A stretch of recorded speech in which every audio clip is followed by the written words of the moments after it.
Assalamualaikum warahmatullahi wabarakatuh. Salam sejahtera bagi kita semua. Shalom, Om Swastiastu, Namo Buddhaya. Perkenalkan, nama saya Made Harta Dwi Caksara, dosen Fakultas Ilmu Komputer Universitas Indonesia, di mana saat ini saya bergabung ke dalam kelompok penelitian Computer System Laboratory atau CSL. Pada kesempatan ini, saya ingin menyampaikan pernyataan diri dosen untuk Unjuk Kerja Tridharma Perguruan Tinggi atau PDD UKT-PT sebagai kelengkapan bidang pengajaran proses sertifikasi dosen gelombang pertama tahun 2026.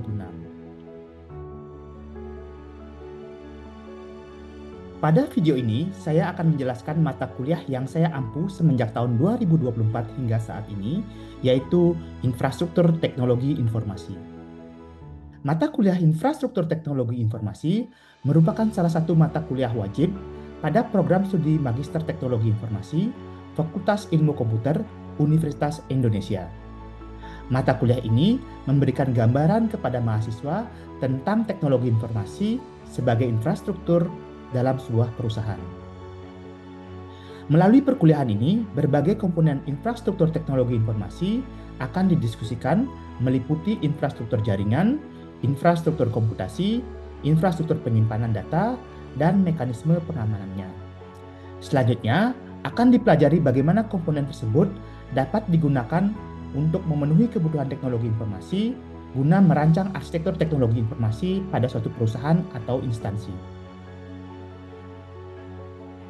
Adapun capaian pembelajaran mata kuliah atau CPMK yang diharapkan pada perkuliahan ini adalah sebagai berikut. CPMK pertama, mahasiswa mengerti peran infrastruktur teknologi informasi pada perusahaan dalam mendukung sistem informasi perusahaan. Kedua, mahasiswa mengerti komponen yang menyusun sebuah infrastruktur teknologi informasi. CPMK ketiga, mahasiswa dapat membuat rancangan kasar atau high level sebuah arsitektur infrastruktur teknologi informasi sebagai jawaban atas permasalahan yang ada di organisasi. Metode pembelajaran yang akan digunakan pada mata kuliah ini adalah pembelajaran berbasiskan paradigma Student Centered Learning atau SCL, di mana teknik flipped classroom akan dipilih sebagai metode utama dalam proses belajar mengajar yang akan dikombinasikan dengan teknik think, pair, share. Dan bahasa pengantar pada perkuliahan ini adalah bahasa Indonesia. Sesi perkuliahan yang akan ditampilkan pada video ini adalah perkuliahan minggu kedua dengan topik Media and Interfaces. Sub CPMK pada perkuliahan ini adalah mahasiswa mampu menjelaskan jenis media transmisi dan interface sebagai komponen fisik infrastruktur teknologi informasi, di mana sub CPMK ini dipetakan ke CPMK kedua. Teknik penilaian yang digunakan untuk evaluasi materi pada perkuliahan kedua ini adalah tes melalui kuis dan UTS, di mana soal akan berupa pilihan ganda, jawaban singkat, ataupun esai. Adapun rubrik penilaian adalah untuk pilihan ganda akan digunakan penilaian biner, di mana skor 1 akan diberikan untuk setiap jawaban yang benar dan skor 0 untuk jawaban yang salah atau kosong. Kemudian untuk isian singkat akan memberikan nilai sempurna untuk setiap jawaban yang benar, nilai sebagian untuk jawaban yang benar secara parsial, dan nilai 0 untuk setiap jawaban yang salah. Terakhir, untuk esai menggunakan rubrik seperti yang terlihat pada slide berikut. Baik, berikut kita saksikan video proses pembelajaran pada minggu kedua dengan topik Media and Interfaces pada mata kuliah Infrastruktur Teknologi Informasi semester ganjil tahun ajaran 2024-2025. Kedua ya, minggu kedua. Sebelum saya mulai ke materi yang kedua, ada pertanyaan nggak? Materi minggu lalu. Harusnya singgah ya, introduction doang gitu ya. Introduction aja, jadi harusnya yang mau saya tekankan yang kemarin belum terlalu detail gitu kita bahas terkait kita pertama bahwa ketika kita belajar infrastruktur teknologi informasi pasti baseline-nya itu pasti harus ada jaringan gitu ya. Jadi kalau nggak komunikasinya nggak terjadi, infrastrukturnya nggak kebangun gitu ya. Itu basic-nya. Jadi ketika kita berbicara jaringan, pasti kita harus tahu dulu nih pengiriman datanya itu seperti apa gitu ya, mekanisme pengiriman data. Kita belajar pengiriman data melalui menggunakan digital sinyal atau analog sinyal gitu ya. Kemudian kita terakhir minggu lalu kita konsep TCP IP model gitu ya, layering di komputer network di jaringan. Dan physical layer kita udah akan kita bahas physical layer gitu. Nah, itu urutannya seperti itu. Jadi kita akan bahas hari ini yang disebut dengan physical layer. Dalam hari ini adalah connecting medianya, medium yang akan dipergunakan untuk tadi koneksinya ini. Koneksi ini. Seperti itu. Ada pertanyaan?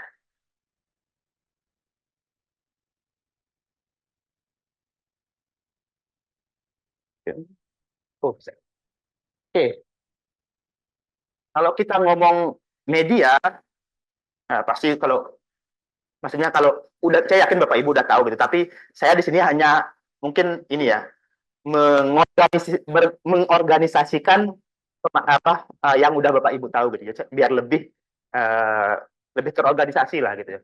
Jadi kalau kita berbicara tentang medium untuk berkomunikasi itu biasanya kita bisa kategorikan menjadi dua, yaitu biasanya disebut dengan guided media sama unguided media. Nah, kalau guided media ini kabel lah, kabel terus atau wired gitu ya. Tapi belum tentu wired juga sih, kalau kita ngomong fiber optik kan sebenarnya bukan wired ya, tapi itulah istilahnya. Terus ini unguided near kabel tersebut sebagai wireless gitu ya. Wireless. Nah, kita ngomong dulu dari guided media ini jelas. Jadi biasanya ada 3 yang populer ya. Pertama, kita punya yang paling sering ya twisted pair. Terus ada coaxial ya. Coaxial, kabel, terus ada baru fiber optik. Nah, twisted pair udah Bapak Ibu tahu lah. Saya ingin mengorganisir gitu. Nanti kita bicara lebih detailnya mungkin di wireless yang teknologinya sangat banyak gitu ya. Twisted pair ada 2. Ada namanya UTP, ada STP. Nah, UTP ini dia unsealed kan, unsealed. Jadi dia yang kita sering pakai itu dah, yang di kabel-kabel yang sering kita pakai dalam kehidupan sehari-hari itu unsealed. Jadi twisted pair Bapak Ibu tahu itu kabel digulung-gulung, tujuannya dia digulung-gulung seperti itu untuk mengurangi interference antar kabel gitu ya. Jadi nah ini sealed twisted pair gitu ya. Jadi dibungkus lagi, udah ditwist tapi dibungkus lagi nih. Jadi tujuannya apa? Lebih ngurangin lagi. Ini jelas di sini kalau dari sisi advantage disadvantage-nya, di sini pasti dia advantage-nya cost-nya lebih murah. Makanya sering kita pakai. Karena apa? Karena nggak ada shield-nya, nggak ada biaya tambahan lah untuk mau ngebungkus lagi. Tapi jelas pasti karena interference pasti speed yang bisa ditawarkan oleh dia akan lebih rendah jika dibanding STP. Kalau STP dia karena di twist dan dibungkus lagi, dia pasti lebih bagus speed-nya. Data rate yang bisa ditawarkan oleh shield ini pasti lebih tinggi dari UTP gitu ya. Tapi cost-nya pasti lebih tinggi. Dan ini dua-duanya sama. Dia cuma bisa sampai 100 meter. Oke, kita lanjut ya. Kita sekarang lanjut ke wireless ya. Wireless yang lebih mungkin lebih inilah lebih baru teknologinya, wireless. Nah, kalau kita berbicara wireless, sama kita kategorikan dulu beberapa teknologi wireless. Yang paling pertama, kira-kira yang paling besar skopnya, pertama itu ada namanya satelit kan ya.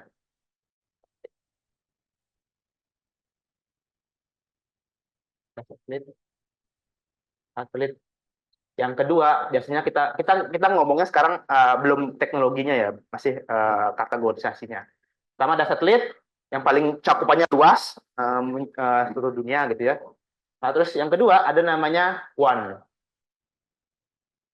Ini Wide Area Network. Terus ini dari yang paling besar saya urutkan. Ketiga, kita mengenal namanya LAN. dan local area network. Yang terakhir, kita kenal namanya PAN, personal area network. Kita lihat dari, kita mulai dari yang namanya satellite communication. Nah, kalau kita ngomong satellite communication, nih, jadi bisa dibedakan posisinya seperti itu. Ini ada LEO, low Earth orbit, middle Earth orbit, sampai geostationary orbit. Jadi itu bedanya. Biasanya, nah kalau satelit ini ada kita bisa ini sih bisa kita kategorikan lagi. Ada satelit yang dipergunakan untuk apa? Biasanya paling sering Bapak Ibu pakai apa? Kira-kira satelit?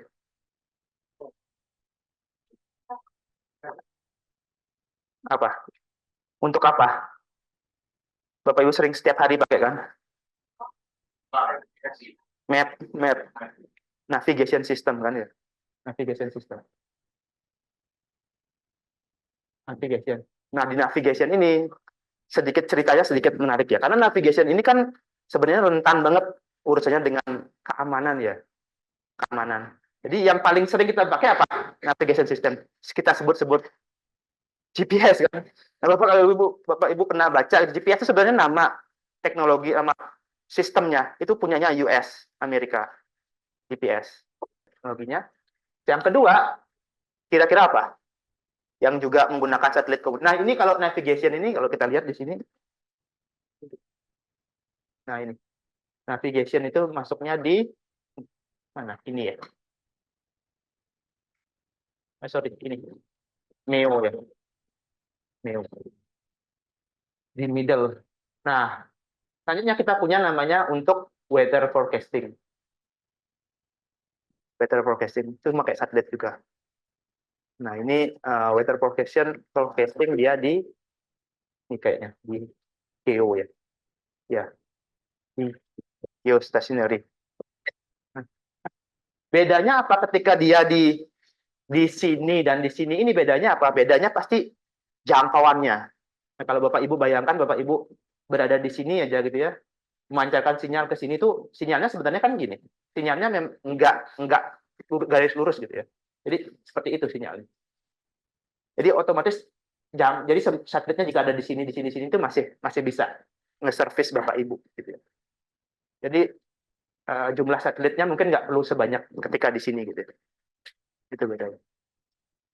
Nah, yang di sini terakhir ada weather, ada telecommunication untuk komunikasi lah, telecommunication. Ini biasanya ada dua sih biasanya. Nah, bisa di LEO, bisa juga di sini nggak bisa zoomin sih.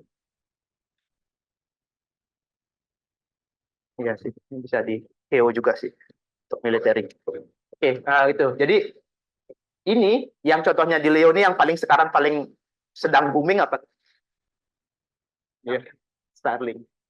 Starlink itu di LEO dia. Di LEO nanti kita coba lihat sedikit gitu ya, Starlink gitu. Jadi seperti itu. Jadi ada navigation, weather, dan telecommunication. Nah ini.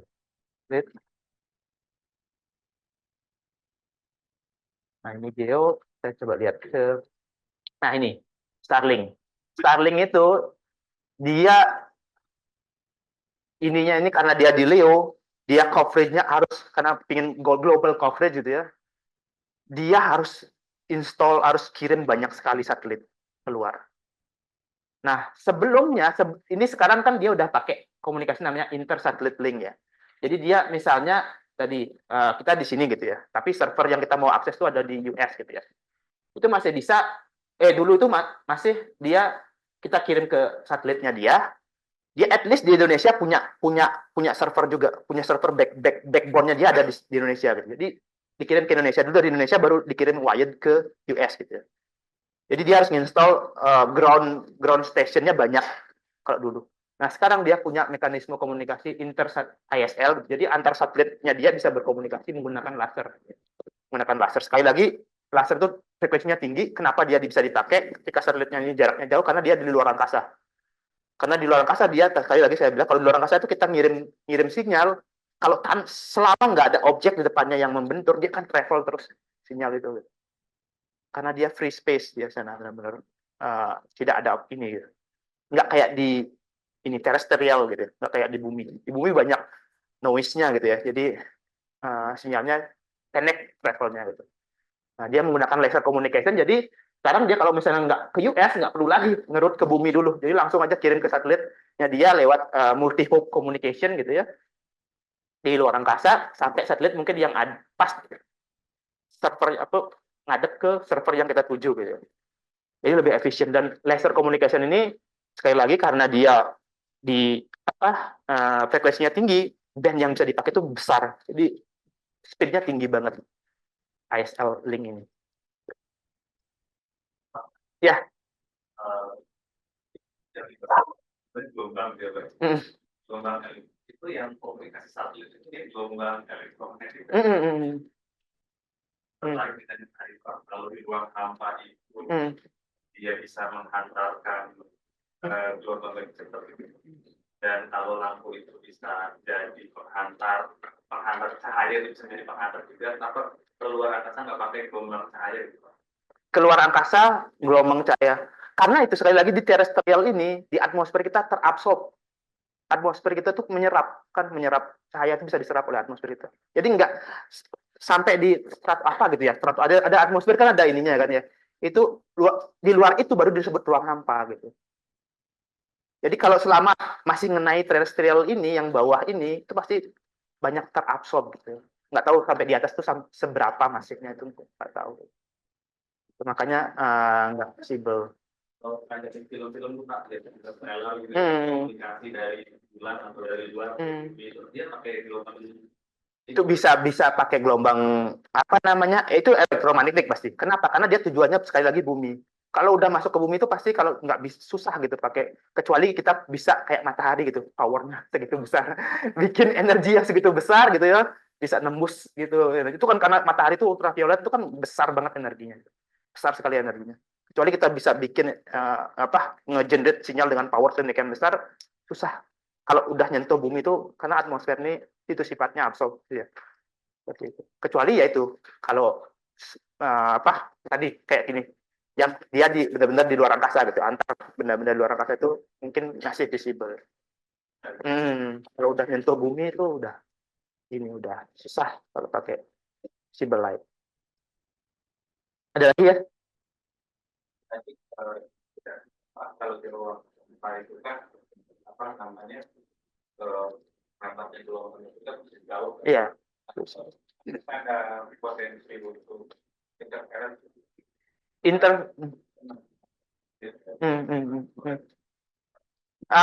Potensi itu tetap ada kalau ada yang lain, misalnya satelit lain yang melakukan komunikasi dengan channel yang sama ya. Jadi selama itu nggak ada. Ruang hampa itu ya hampa gitu. Kayak Starlink ini kan frekuensi yang mirip apalagi kalau ada Starlink lain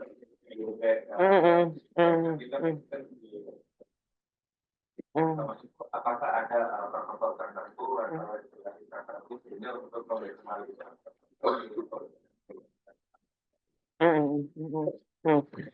Jadi kalau di protokol pasti di sana tadi ada media, kalau itu berhubungan dengan medium akses kan ya. Cuman yang saya baca gitu, yang saya tahu ini Ku band ini dia besar banget kan ya, available tadi jalannya gitu ya. Jadi walaupun misalnya Starlink gitu, Starlink sekarang ada banyak juga vendor lain yang menggunakan ini ya, yang mau nyediain internet dengan satelit gitu ya. Mereka pasti menentukan, oh saya pakai yang ini, tek-tekan lah, pasti gitu. Jadi kalau channelnya tuh mereka sama, pasti seperti yang saya bilang, pasti dia call interference, pasti dia call line. Ya pasti dia, ya inilah tektokan lah istilahnya. Kalau saya pakai ini nih, kamu jangan gitu. Gitu. Seperti itu. Ada lagi pertanyaan? Ya. kalau misalnya sampai itu kan biasanya pribadi masing-masing company apa ya? Misalnya Kalau yang sekali ya. misalnya terus kayak izin dulu ke perusahaan gitu. ke mana nih? Satelit. Kalau pemerintah itu diincar ketahuan gitu. Ya sekali lagi satelit itu tadi pribadi ya, untuk kasusnya Starlink ya. Tapi kebanyakan satelit sekarang kayak tadi ya, fungsinya untuk komunikasi itu pasti government. Yang launching itu pasti government, nggak perusahaan kecuali sekali lagi kecuali SpaceX ya, yang dia punya jetnya pribadi gitu ya. Itu nggak akan bisa afford segitu untuk ngirim satelitnya pribadi gitu. Apalagi dia harus punya human resource untuk bikin itu kan. Kita aja satelit Palapa ya, itu dipakai oleh semua perusahaan Indonesia kan pakai itu gitu misalnya kalau perusahaan itu kan pemerintah yang ini gitu. Itu pasti biasanya ininya masih pemerintah sih, government. Jadi makanya semua traffic itu bisa dilihat oleh government. Ya. Oke, silakan diakses di sini linknya. Topiknya gimana? Kayak kemarin aja kali ya. Menurutku kayaknya udah mix, jadi nggak apa-apa. Sebelah sana, kelompok sini gitu ya. Nah, diakses filenya di sini ristek.link week 2.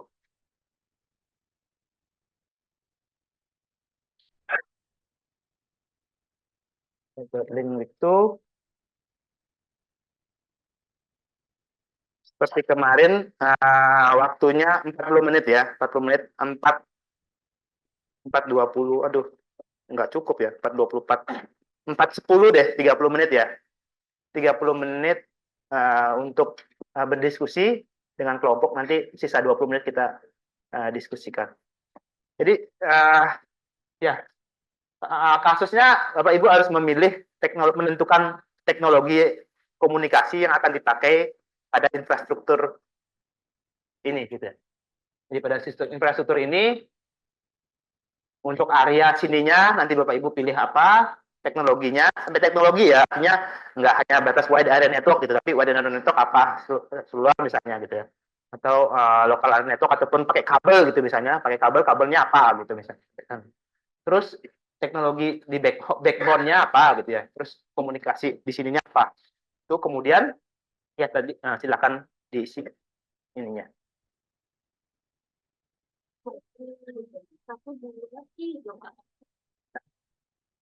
Satu pertanyaan kan? Satu pertanyaan. Iya, pokoknya pertanyaan ini setiap kelompok bisa menentukan.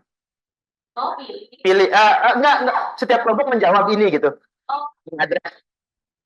Iya, semuanya sama address. Nanti kita terakhir yang beda nanti apa gitu ya diskusinya.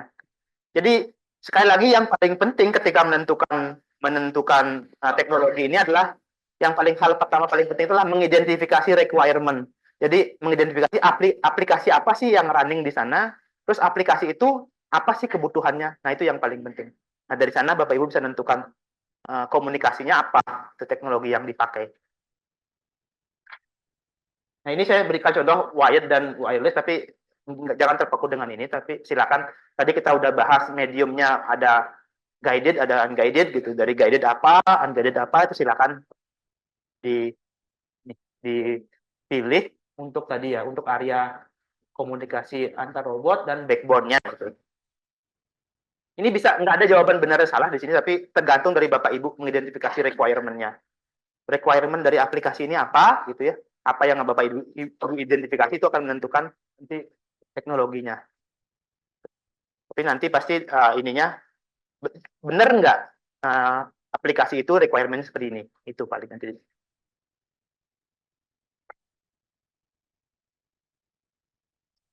Ya, mulai aja ya. Kita mulai aja sekarang kelompok satu dulu. Satu dulu ya, oke, satu dulu. Kelompok satu.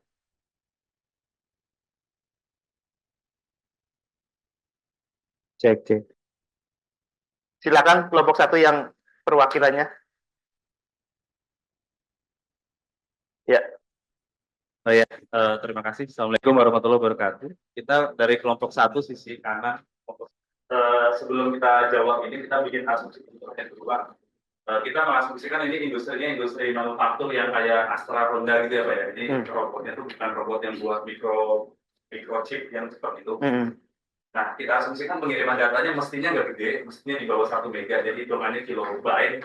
Lalu jarak antar robot di switch-nya itu kita mengasumsikannya tidak kurang dari 100 meter gitu Pak. Jadi kita mikirnya bukan dari satu robot ke robot lain itu ada komunikasi atau ada direct connection, tapi dari robot itu pasti connect ke switch dulu. Asumsinya di bawah 100 meter, nanti dari switch itu juga jadi ke robot yang lain dan seterusnya. Lalu topologinya, setiap robot akan terkoneksi dengan switch. Lalu dari switch tersebut pasti akan terkoneksi dengan sebuah gateway, biasanya sih router. Nanti dari gateway tersebut akan connect ke provider, baru dari provider connect ke central controller gitu ya. Kita asumsinya central controller masih di bumi ya kan Pak ya? Oke, lanjut ini Pak mungkin sudah. Ya. Kembali lagi. Ini di sini ya. Ya. Nah, lalu untuk media antar robot kita pasti pakai wire atau di sini twisted pair. Kita pakai UTP, UTP-nya UTP Cat 6 dengan asumsi tadi ya masih mencapai jarak 100 meter. Oke. Nah, lalu media itu menjawab soal 1A tadi ya. Sedangkan soal untuk menjawab pertanyaan 1B, koneksi ke controller tadi yang pasti harus melalui gateway Pak. Ini pasti ada router. Dari gateway ini kita harapannya keluar pakai fiber optik. Harusnya sih pakai fiber optik, kita nggak pakai media yang tadi yang wireless. Jadi kita fiber optik. Oke, terima kasih. Ada sanggahan dari, ya ada mau nambahin dulu kelompok satu? Cukup? Ya. Ada yang mau nyanggah? Tadi ada pakai UTP dan fiber. UTP-nya untuk komunikasi dengan robot, antar robot itu memakai switch ya, lewat switch dulu gitu ya. Ke switch dulu, terus baru ke robot yang lain gitu. Ada sanggahan yang beda mungkin bisa. Kira-kira kekurangannya apa yang belum disebutkan? Ya. Robotnya itu kalau menggunakan kabel menurut kami kurang efisien, maksudnya gerakan robotnya akan terbatas oleh kabel tadi. Kan ini robotnya banyak nih Pak, nanti kabelnya. Ya. Gimana? Diterima nggak? Maksudnya komplainnya ini nggak? Gimana? Itu sebetulnya make sense. Sebetulnya make sense. Tapi kita mengasumsikan harusnya kabel itu nyoloknya di belakang gitu ya, yang tidak bisa terjamah oleh tangan robot yang aslinya. Bisa. Tapi make sense sih, make sense. Ya karena robot itu kan dia kadang-kadang, tapi ada juga beberapa yang fix gitu ya. Tapi ada juga kebutuhan yang mobile gitu. Tapi ya make sense. Itu ada problem di sana memang. Itu salah satu alasan kenapa sekarang salah satu untuk robot gitu mulai untuk wireless gitu, arahnya ke wireless. Ya, sehingga memudahkan. Tapi betul. Ya. Dan tergantung juga kirim datanya besar aja. Betul. Oke, ada lagi? Oke, terima kasih. Mas siapa? Jadi ya seperti itu. Oke. Intinya sebenarnya requirement yang kalau menurut saya gitu ya, itu sebenarnya kan komunikasi tipikalnya nggak real time gitu, artinya dan sewaktu-waktu, terus jumlah datanya cukup besar, misalnya karena apa? Karena controller itu biasanya kan selain mengkonfigurasi, biasanya juga ada untuk update software gitu, dia perlu pasti kadang-kadang butuh data besar, tapi nggak sering dan nggak real time gitu. Jadi semua komunikasi yang bisa mengakomodasi itu harusnya applicable gitu. Yang kedua, antar robot ini memang tadi ya ada beberapa faktor terkait tadi ya, seberapa leluasa sih robot ini bisa bergerak gitu ya tadi. Itu karena memang sekarang tuh di industri itu perdebatannya itu robot tuh sekarang masih base-nya apa? Wired, banyak kan wired. Karena apa? Karena tadi latensinya tuh nggak bisa latensi itu paling penting kalau di robot, berkomunikasi antar robotnya. Makanya dengan kabel itu masih dianggap pilihan yang bijak lah gitu. Tapi itu problemnya ketika robotnya ini move itu ya dinamis lah, bergerak itu akan jadi masalah. Makanya tadi ada teknologi yang bisa dimanfaatkan. Salah satunya yang dari 5G yang URLLC. Nah, URLLC itu tujuannya untuk itu. Oke, sekian hari ini. Mudah-mudahan tidak ada pertanyaan. Kalau ada pertanyaan Jadi silakan kirim email, tidak ada gangguan. Oke, selamat sore, sampai ketemu.